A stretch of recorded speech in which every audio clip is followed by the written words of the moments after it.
groet jou in die wonderlike naam van Jesus Christus, ons Koning en ons Here. Ek aanvaar dat die pas van hierdie jaar vir jou reeds begin toeneem het. En daarom wil ek graag 'n gedagte met jou deel oor om myself tot kalmte te bring.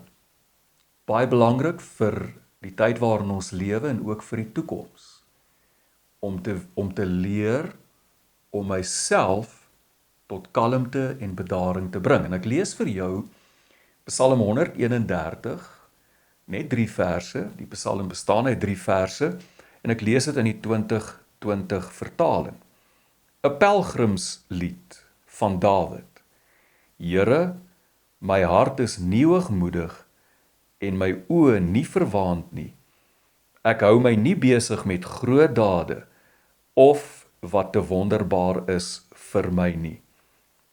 Maar ek het my siel tot kalmte en bedaring gebring, soos 'n kindjie by sy moeder. Soos 'n kindjie is my siel in my. Israel, vestig jou hoop op die Here, nou en vir altyd. Kort psalm. En tog lê die krag van hierdie psalm juis daarin dat dit so kort is en tog so baie sê. So kom ons kyk net eerstens na 'n paar eienskappe van hierdie psalm. Heel eerstens, blykbaar is dit Dawid wat hierdie psalm geskryf het. Met ander woorde, dis 'n koning wat hier aan die woord is. Tweedens, kort psalm, net 3 verse. Die eerste 2 verse is in die eerste persoon enkelvoud. Die koning praat van homself en hy gebruik die woorde my hart, my siel, my oë en ek. Eerste persoon enkelvoud. Die derde vers is in die tweede persoon enkelvoud. Die koning spreek nou Israel kollektief aan as jou. So ons kry hierdie beweging in hierdie psalm. Die eerste 2 verse in die eerste persoon enkelvoud, ek, en dan die laaste vers, vers 3, in die tweede persoon enkelvoud, jou. So die beweging is van ek na jou. Derdens, weer eens, kort psalm, net 3 verse. In die eerste vers is daar 3 dinge wat die skrywer van die psalm nie doen nie, die koning nie doen nie. My hart is nie hoogmoedig nie, my oë is nie verwaand nie, en ek hou myself nie besig met dinge wat vir my te groot is nie. 3 dinge wat hy nie doen nie.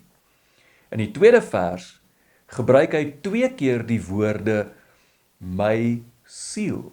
En dan in die derde vers staan hierdie een woord Here in die kern, in die hart van hierdie vers. So hier is die beweging in die 3 verse. Eerste vers, 3 dinge wat hy nie doen nie.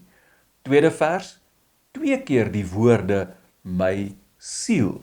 En dan in die derde vers, die een woord Here in die hartjie van die vers. So, ons beweeg van 3 na 2 na 1. In geheel gesien, voel dit of hierdie psalm al hoe stiller word, totdat die leser tot stilstand kom in die Here. En hier is ons uitdaging om my siel, my binnekant, tot kalmte en bedaring te bring, tot op die punt waar ek volkome tot stilstand kom in die Here. Nou, dis 'n koning wat in hierdie psalm sê, my hart is nie hoogmoedig nie, my oë is nie verwaand nie, ek hou myself nie besig met dinge wat vir my te groot is nie. Nou dink jy nie dat dit juis vir 'n koning 'n baie groot versoeking sal wees om hoogmoedig, verwaand en verwaand te wees en nie sy eie perke te ken nie. Ons lees byvoorbeeld van koning Osia in 2 Kronieke 25 vers 16, maar toe hy, dus die koning, magtig geword het sy hart hoogmoedig geraak tot sy eie ondergang. Ons lees ook van koning Hiskia in 2 Kronieke hoofstuk 32 vers 25. Omdat Hiskia sy hart egter hoogmoedig geraak het hy nie in ooreenstemming met die weldaad teenoor hom gereageer nie. Toe het 'n oordeel uit toorn teen hom en teen Juda en Jerusalem uitgebreek. In albei hierdie gevalle, ek moet dan net bysê dat Hiskia tot bekering gekom het na dit en sy sonde bely het en die Here het hom gehelp. Maar op hierdie stadium, al twee hierdie konings, lyk dit of hulle mag na hulle koppe toe gegaan het en hulle het hoogmoedig in hulle harte begin word. En dit het hulle begin aandryf. En dit bring ons by die vraag, waarom doen ons die dinge wat ons doen? Wat motiveer ons? Wat motiveer ons? Wat is dit wat ons aandryf en maak dat ons nie tot stilte en tot kalmte kan kom nie? Ons was die afgelope vakansie vir die eerste keer na 10 jaar weer in die Kaap. Voor dit het ek vir amper 24 jaar in die Kaap gewoon. So vir 10 jaar het ons nooit in die Kaap gekom nie. En toe ons nou weer in die Kaap kom, nou moet ek werklik waar erken, dit is regtig so, die Kaapenaars in die algemeen, daar is uitsonderings, ry stadiger as ons mense hier in Johannesburg. En ek het tot die besef gekom, dat ons hier in Johannesburg nogal regtig teen 'n baie vinnige pas lewe. En hier is die vraag, hoekom? Hoekom is ons so gejaag? Wat jaag ons? Wat dryf ons? Wat is dit? Soms is dit onheilige goed wat ons aandryf. Veral as ons so bietjie begin klim in die lewe.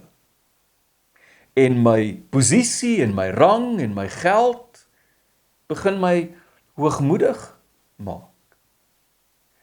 En ek word verwaand en ek begin al hoe meer met 'n gevoel lewe. Van my lewe is onbeperk. Daar's nie grense nie, daar's nie 'n einde aan my lewe nie. En daar is ook niks wat ek nie kan doen nie. En dit begin my dryf. Nog meer, nog hoër, nog meer, nog hoër, asseblief. Ons sien dit soms tussen ons predikante, veral as die persoon sy of haar doktorsgraad gekry het. Skielik is ek iets wat die persoon nie besef nie, jy is nog presies dieselfde persoon as wat jy was voor jy graad gevang het. Selfde persoon. Maar nou moet ons jou stem by elke vergadering hoor. Wat dryf jou? Soms is dit regtig onheilige goed wat ons aandryf. Maar ek dink in meeste gevalle is dit pyn, innerlike pyn. 'n massa innerlike pyn wat so diep weggebêre is, dat ek dikwels nie bewus is, daarvan weet, bewus is dat dit agter alles wat ek sê en doen, en die manier waarop ek dit sê en doen, sit nie. My ouma was 'n besonderse mens en ek het die hoogste respek vir haar. Mis haar baie, sy het reeds afgesterf. My ouma was 80 jaar oud en nog steeds aan die gang. Sy kon bloot nie stil sit nie. As jy haar kry, is sy in die kombuis, besig om haar gaste tuis te laat voel, om haar gaste te bedien, dan in die kombuis, dan by haar gaste. Sy kon nie stil sit nie. Ek onthou elke Desember maand met Kersfees, wanneer die kinders daar is, kleinkinders daar is, dan sal die skoondogters baie geïrriteerd vir haar sê, ma, gaan sit, asseblief ma, gaan sit, asseblief. Ons sal dit doen, gaan sit ma, en dan gaan sit ouma, vir 'n minuut, 2 minute, dalk 3 minute, as jy weer sien is sy op, weer in die kombuis, weer aan die gang.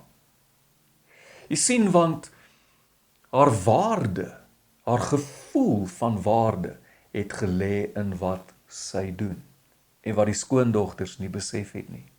Elke keer wat hulle vir haar sê, gaan sit, vat hulle haar gevoel van waarde weg. En as sy gaan sit, is dit nie lank nie, dan kom die gevoel, die pyn, van ek is nie goed genoeg nie. En voor die pyn te erg word, spring ouma weer op, en is sy maar weer in die kombuis, besig om te doen, want dit laat haar beter voel. Pyn. Ons het hier in die 80er, 90er jare dikwels gehoor, depressie is die siekte van die tyd. Intussen het angs depressie verbygevat. Meer mense word op die oomblik gediagnoseer met angsversteurings en paniekaanvalle as depressie. En die vraag is hoekom? Hoekom die angs? Kan ons van dit praat dalk in baie gevalle as 'n eksistensiële angs?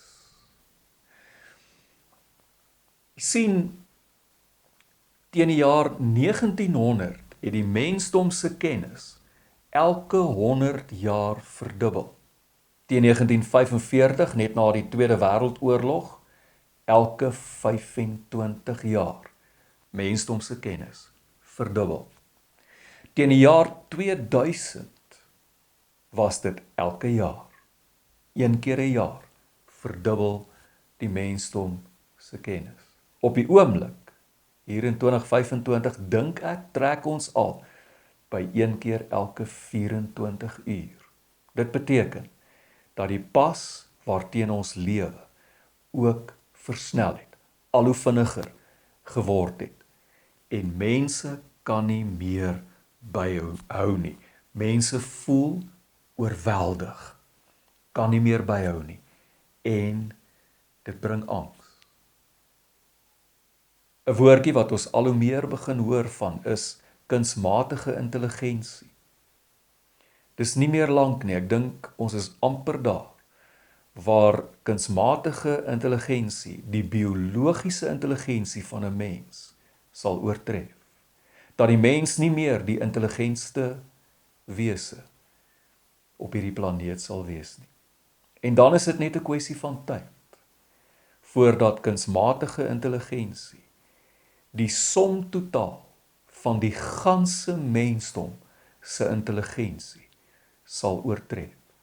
Dit beteken minder werksgeleenthede vir mense, minder vir mense om te doen.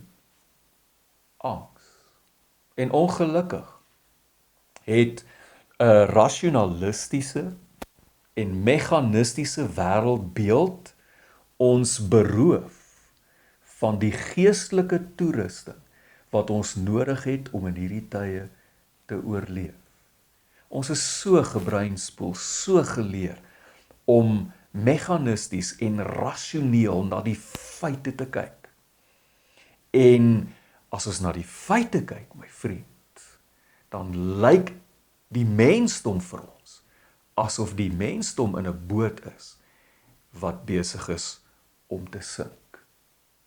En ons het nie meer die geloofsoë om te sien dat Jesus Christus saam met ons in die boot is nie. Pyn. Angs. Angs wat maak dat ek nie tot stilte, tot kalmte kan kom nie. Ek kan nie tot stilstand kom nie. Want die oomblik as ek tot stilstand kom, dan haal die angs my in. Jy sien, die angs is so kort op my hakke die hele tyd. En ek moet bly vlug, ek moet bly hardloop. Die oomblik as ek gaan stilstaan, die oomblik as ek tot stilstand kom, dan haal dit my in. En is 'n gevoel wat ek nie wil voel nie. En daarom bly ek hardloop, bly ek aan die gang. Nou hier is dit. 'n Gejaagde mens kan nie in 'n betekenisvolle verhouding met God staan nie. Hoekom nie? Want 'n gejaagde mens het nie tyd nie. En God is tydloos. God bestaan bo kan tyd. God het nie 'n begin nie, het nie 'n einde nie. Vir die Here is 'n dag soos 1000 jaar en 1000 jaar soos 'n dag. God sal nooit by ons programme inpas nie. God sal ook nooit by ons stiptelike 1 uur per Sondag dienste inpas nie. Ons sal van vooraf moet leer om onsself tot kalmte en bedaring te bring, om tot stilstand te kom. Hou op om te hardloop. Verslap jou pas. Leer jouself stadiger. Haal asem. Stadiger. Haal asem. Nog stadiger. Tot jy tot stilstand kom. Volkome tot stilstand kom in die Here. Soos 'n trein wat in 'n stasie intrek en in die stasie tot stilstand kom. Ek en jy moet tot stilstand kom in die Here. Vers 3 van ons Psalm sê, Israel, vestig jou hoop op die Here nou en vir altyd. Let op die woordjies nou en altyd, vir altyd. Die nou en die ewigheid. Jy sien, dis wanneer ons tot stilstand kom in die Here, wat die nou en die ewigheid aan mekaar kan raak. Ons moet net weer voel, werklik net voel, hoe dit voel om geheel en al sorgvry in die Here te wees, soos 'n kindjie by sy moeder, totaal sorgvry. Sinkroniseer jou pas met God.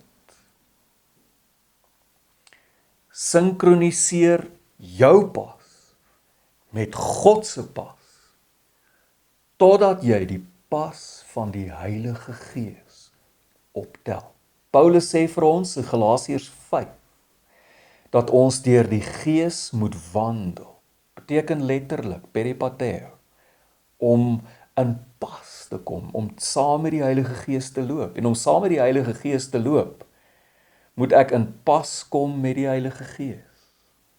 En ek moet die pas van die Heilige Gees handhaaf. Die Gees van God gaan nie in pas kom met my nie. Ek is die een wat in pas moet kom met hom.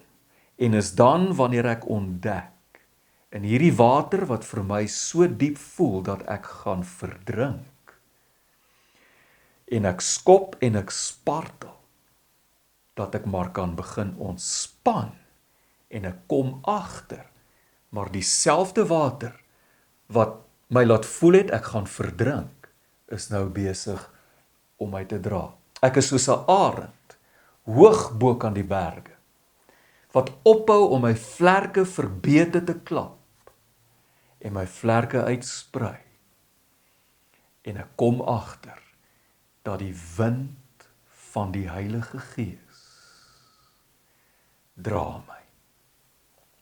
Die wind van die Heilige Gees dra my. Die skrywer van die Psalm sê, die koning sê, ek hou myself nie besig met dinge wat vir my te groot is nie. Paulus sê iets baie soortgelyks in Romeine 12 vers 3. Hy sê, deur die genade wat aan my gegee is, sê ek vir elkeen van julle, dat jy nie meer van jouself moet dink as wat jy behoort nie. Hier is die punt. Wees eerder swak, as om te veel van jouself te dink. Wees eerder swak, wees eerder niks, sodat die Here jou krag kan wees, sodat die Here alles kan wees. Want jy sien, sy krag word in ons swakheid volbring. Kom tot stilstand. Hou op hardloop, verslap jou pas, stadiger, totdat jy tot stilstand kom. En ek bedoel nie, dat jy moet ophou werk, en die dinge doen wat jy elke dag moet doen nie. Ek praat van my binnekant, om my siel, my binnekant, my innerlike mens, tot kalmte en bedaring te bring. Om volkome tot stilstand te kom in die Here. Totdat ek die ewigheid in my gees kan voel. Dis die plek waar God met jou en met my kan praat. Dis die plek waar ons 'n werklike sinvolle verhouding met God kan hê. Mag die Here jou seën. Mag hy ons leer hoe om werklik ons binnekant stil te word. Weg te hardloop. Op te hou hardloop vir ons pyn. Op te hou om toe te laat dat die onheilige goed ons dryf. Dat ons tot stilstand kom in die Here. Sorgeloos, soos 'n kindjie by sy moeder. Amen.